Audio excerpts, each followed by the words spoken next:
Rajasthan GK के 1000 महत्वपूर्ण questions जो हैं वो लेकर के हम प्रस्तुत हुए हैं। काफ़ी महत्वपूर्ण प्रश्न जो हैं वो आपके समक्ष प्रस्तुत कर रहा हूं।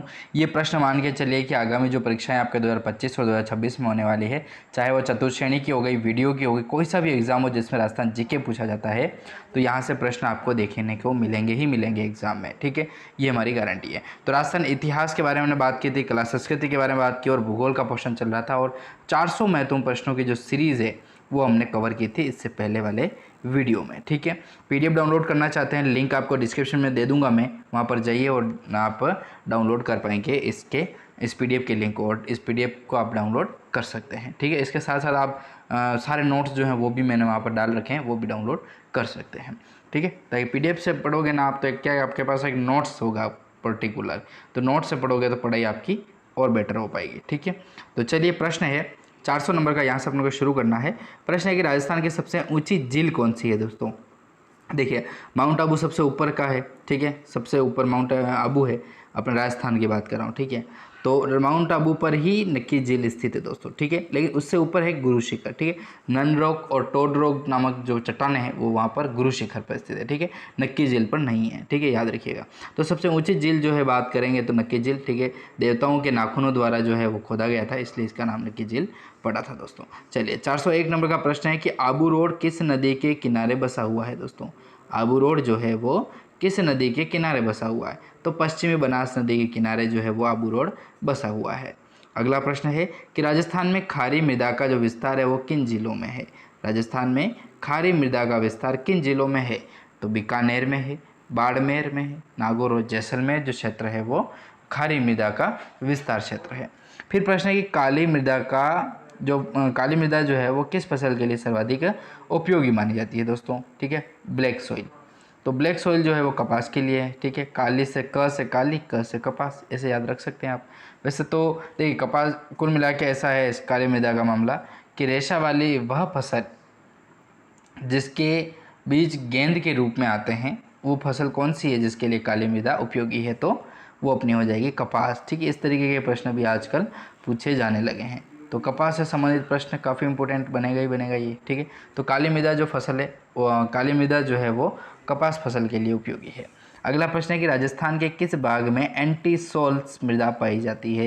एंटीसोल्स मृदा जो है पश्चिमी भारत में पश्चिमी भाग में जो है वो पाई जाती है, राजस्थान का पश्चिमी भाग में। ठीक है, एंटी सॉइल मृदा। अगला प्रश्न देखें इसी कड़ी में, तो प्रश्न देखिए कि राजस्थान में जो सर्वाधिक क्षेत्रफल पर पाई जाने वाली जो मृदा है वो कौन सी है।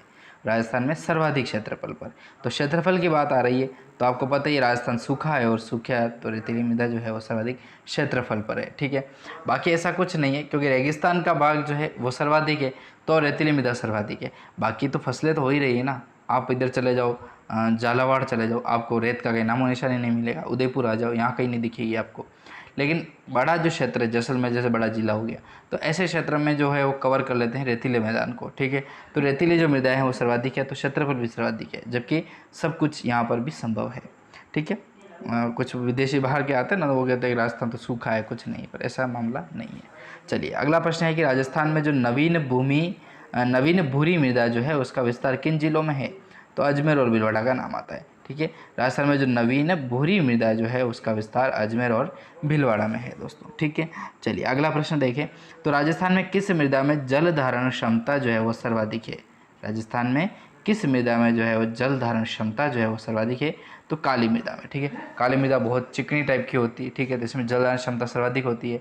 ठीक है, और धूप आने के बाद क्या होती है, इसमें दरारें पड़ जाती है, फट जाती है। ठीक है, और इसी के अंदर छोटे बड़े जो जीव जंतु होते हैं वो रहते हैं। ठीक है, तो दरारें पड़ जाने के कारण, ठीक है, जब पहली बार पानी रखा जाता है इसमें, तो वो सारे जानवर जो है बिच्छू वगैरह होते हैं तो वो सारे बाहर आते हैं।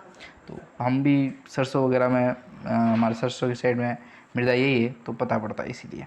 तो सर्वाधिक जो मृदा है वो जल धारण क्षमता रखती है, कौन सी, काली मृदा। ठीक है, चलिए अगला प्रश्न की ओर बढ़ें, तो अगला प्रश्न देखिए।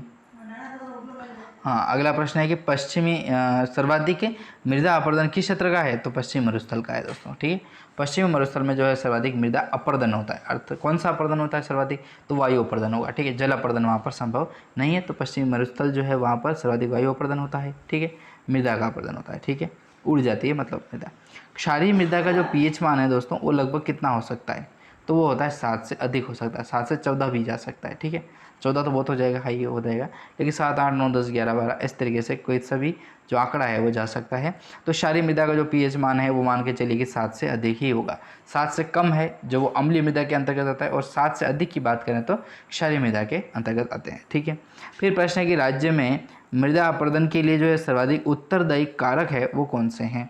तो सर्वाधिक उत्तरदायी कारक हो जाएगा अपना वायु अपरदन का। ठीक है, तो राज्य में जो मृदा अपरदन के लिए सर्वाधिक उत्तरदायी कारक है वो अपना है वायु अपरदन। ठीक है, तो इस तरीके से हमने कुछ महत्वपूर्ण प्रश्नों के बारे में बात की, और आपको मैं बता दूं ये YouTube channel SK study academy के नाम से अपना है, और एक और यूट्यूब चैनल खोला गया है जो एसके स्टडी 2.0 के नाम से प्रसिद्ध होता जा रहा है, और अभी 10,000 सब्सक्राइबर उस पर हो चुके हैं दोस्तों। ठीक है, तो बस आप सभी का सपोर्ट है, और इसी तरीके से इस सीरीज़ को हम वहाँ पे पढ़ेंगे, और पूरा का पूरा जो है वो कवर करने का प्रयास जो है वो पूरा का पूरा करने वाले हैं दोस्तों। ठीक है, ये बहुत पीडीएफ जो है बहुत बड़ी पीडीएफ है। ठीक है, तो आप जल्दी से जल्दी जाइएगा और इसको डाउनलोड करके पढ़ने की कोशिश जो है वो आप ज़रूर करें। ठीक है, ताकि आपके बिना डाउट के जो क्वेश्चन है वो यहाँ पर सोल्व हो पाएँ। ठीक है, तो 1111 महत्वपूर्ण विगत वर्षों में पूछे गए प्रश्न भी हम बात करेंगे। ठीक है, इनके डायरेक्ट क्वेश्चन आंसर होने वाले हैं। ठीक है, तो ये भी 1000 की पूरी की श्रृंखला है, 150 क्वेश्चंस टोटल हैं इसमें।